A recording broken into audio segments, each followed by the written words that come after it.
4வது, குற்றமற்ற நீதி உள்ள குடும்பமாய் இருக்கணுமா? அமேன் சொல்லுமா? குற்றமற்ற நீதி உள்ள ஒரு குடும்பமாய் இருங்கள் என்று ஆண்டவர் சொல்றார். லூக்கா 1வது அதிகாரம் 6, 7 வசனங்களை நீங்கள் படித்துக் கொள்ளுங்க. அந்த சகாரியா யார் வருது? படிங்க சீக்கிரம் படிங்க.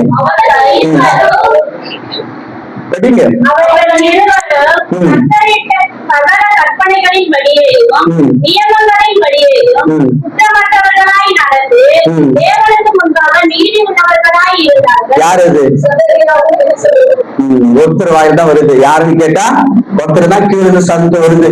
சகாரியாவும் எலிசபெத் சொல்லி மிச்சங்க வாயில வரல. சொல்லணும், சொல்லணும். ஓகேங்களா? சகாரியா எலிசபெத் தேவனுடைய பார்வையில் எப்படி இருந்தாங்க? நீதி உள்ளவங்களா இருந்தாங்க. ஒரு வசனம் வச்சாங்க. வசனம் படிக்க சொல்றாரு, குற்றமற்றவங்களா இருந்தாங்களாம். இந்த குற்றம்னா என்ன அர்த்தங்க?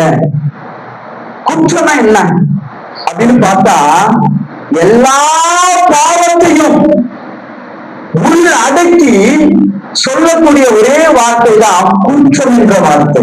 அது இல்லையா?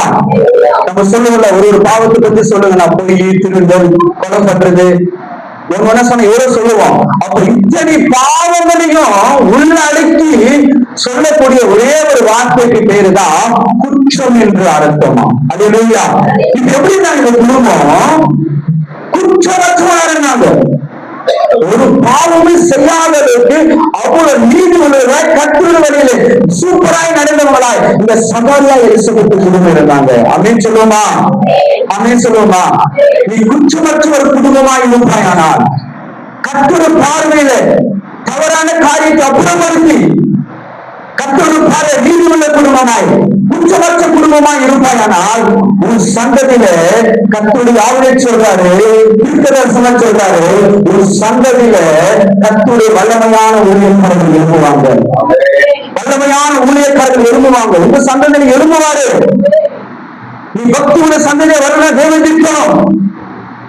சகல எலிசபெத்தை போல நீங்களும் குற்றமுள்ளவர்களாய், பரிசுத்தமுள்ளவர்களாய் இருந்தீங்கன்னா, நீங்க பெற்றெடுக்கிற பிள்ளை ஒரு தீர்க்கதரிசியா இருக்கும். சகல எலிசபெத் ரொம்ப நாட்கள் வயது ஆயிடுச்சு. ஆனா ஏசாயா தீர்க்கதரிசனம் இருப்பாரு, கர்த்தருக்கு முன்பதாக வழியை ஆயத்தப்படுத்தக்கூடியது இந்த குடும்பத்துலதான், இந்த தம்பதியின் வாழ்க்கையில தான் தேவன் அதை கொடுத்தாரு. அல்லேலூயா, அல்லேலூயா. அப்ப ஒரு சந்ததி, ஒரு தீர்க்கதரிசன சந்ததியை வரணுமா? ஒரு போதக சந்ததியை வரணுமா? ஒரு ஊழியக்கார சந்ததி நிற்கணுமா? ஆண்டவர் ஆவியை சொல்றாரு, உன் பார்வையில குற்றமற்றவனாயிரு, நீதியுள்ளவனாயிரு. உன் குடும்பத்திலிருந்து, ஒரு சந்ததியிலிருந்து ஒரு ஊழியக்காரன் எழுப்பாக சொல்றாரு. அல்லேலூயா. ஒரு கைத்தட்டுதல் இல்லையே.